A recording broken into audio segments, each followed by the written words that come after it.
Today's stock market didn't just dip, it cracked again. Trillions in paper wealth are evaporating. The can't-lose AI trade is bleeding red, and suddenly everyone who said, "Just buy the dip, bro," is very quiet. If you've got money in stocks, a 401k, or you're just trying to understand why your favorite tech name is down another 5% for no reason, this matters right now. By the end of this video, you'll know what's actually driving this sell-off, how Washington and the Fed are making it worse, and what smart investors are watching instead of panicking at every red candle.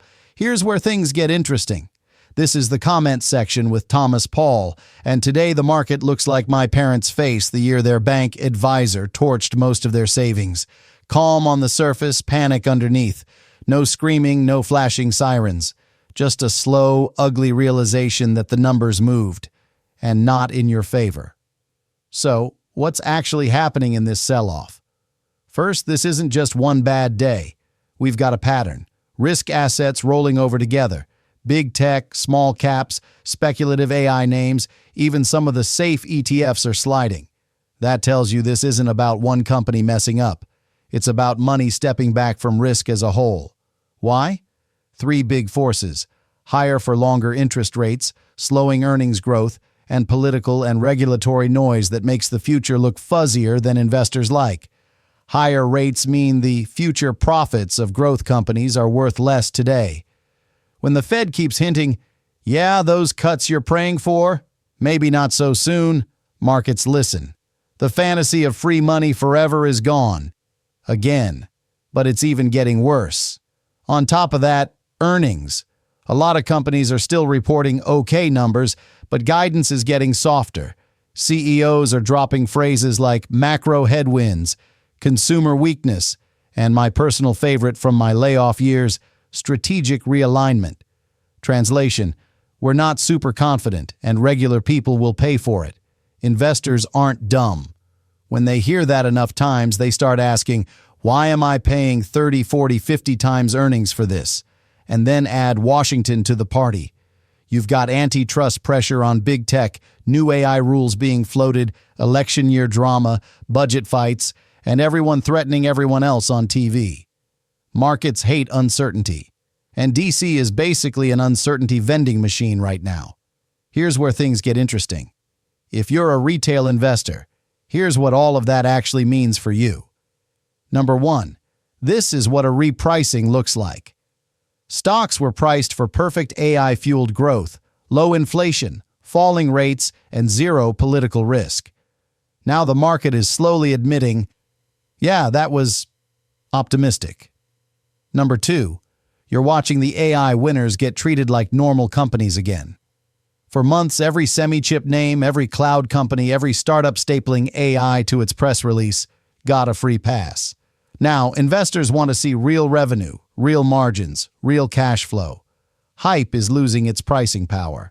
And here's where things take a step further. When hype pops, it doesn't just hit the riskiest names. It drags down the whole sector. Good companies get sold with bad ones because big funds are de-risking in chunks, not trying to delicately separate your favorite stock from the herd. They hit a button. Everything in that ETF basket goes down. This is where my early 30s self learned something the hard way.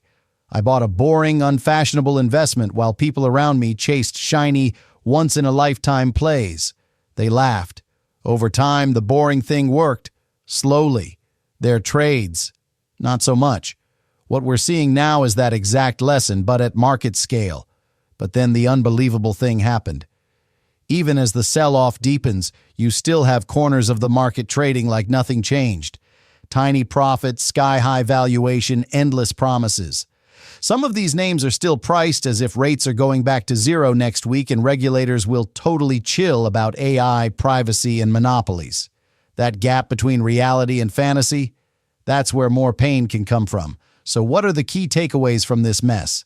First, this looks less like a crash and more like a rolling reset. Sector by sector, froth is coming out. One week it's semis, next week it's cloud, then it's financials getting hit because higher rates are exposing who mispriced risk again. Second, volatility is back, and it's not just algo games. You've got real fear underneath. People who loaded up on margin at the top, people who YOLO'd into AI names with no plan, and funds that promise smooth returns suddenly having to explain why smooth now means down 12%. Here's where things get interesting. Third, liquidity matters. In a rising market, you feel like a genius being 100% invested. In a falling, choppy one, the people with cash have options. They don't have to sell losers to buy opportunities. They can wait. Now, what should you actually watch next? Not as day trader noise, but as signal. Number 1, the bond market. If long-term yields stay high or push higher, that keeps pressure on growth and tech. If yields finally roll over because inflation is really cooling and the Fed blinks, that can give risk assets a floor. That's the quiet battlefield behind all these flashy red and green candles. But it's even getting worse. Number 2, earnings guidance, not just the headline numbers. You'll see companies beat expectations on last quarter, then drop 10% because the CEO basically goes on the call and says, yeah, about next year, lower that bar. Watch what they say about hiring, CapEx, that's spending on big projects, and AI investments. Are they still sprinting or quietly tapping the brakes? Number 3, policy risk. New AI regulation, antitrust cases, election year economic promises. Those don't just live in the headlines. They change how much profit companies can keep. When I worked in a newsroom in college, I watched the same economic story get framed as boom or crisis, depending on the headline. The facts didn't change, but the story did. Today, your portfolio is sitting between those two headlines. And here's where things take a step further. We're also in a world where regular people can spin up leverage, options, and meme trades from their phone in seconds. That means when fear shows up, overreaction shows up with it. Down 3% in a day? Fine. Down 3% with panic selling and forced liquidations? Very different story. Now, quick side note, because a bunch of you ask how this channel even runs at this pace without me living in an editing cave. This video was created with Fludge.io, the same system that powers this entire channel. If you're watching this thinking, I'd love to run a YouTube channel like this, but I don't want to be on camera. That's literally what it's for. It researches topics, writes scripts, builds the avatar video, and uploads to YouTube. You stay in control, you review, you hit publish. Not financial advice, but definitely save your sanity advice. Check out Fludge.io if that sounds like your thing. But then he said this unbelievable thing. So what do you do in a deepening sell-off? Number 1, don't confuse speed with urgency. Markets move fast. Your decisions don't have to.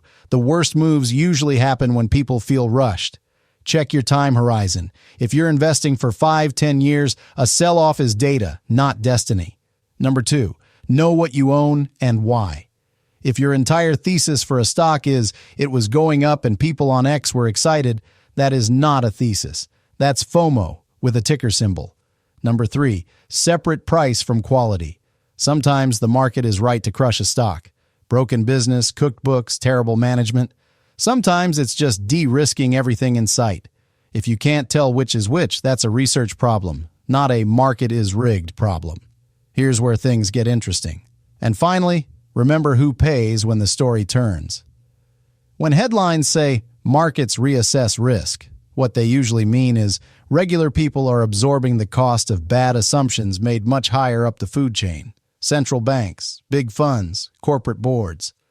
I saw that when I got laid off in a so-called strategic realignment. It sounded smart in the press release.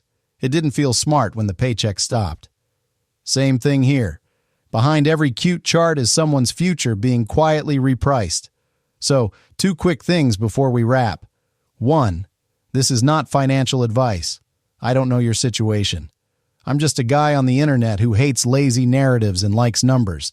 2, I want to hear from you. Are you buying this dip, sitting in cash, or just watching the chaos unfold with popcorn?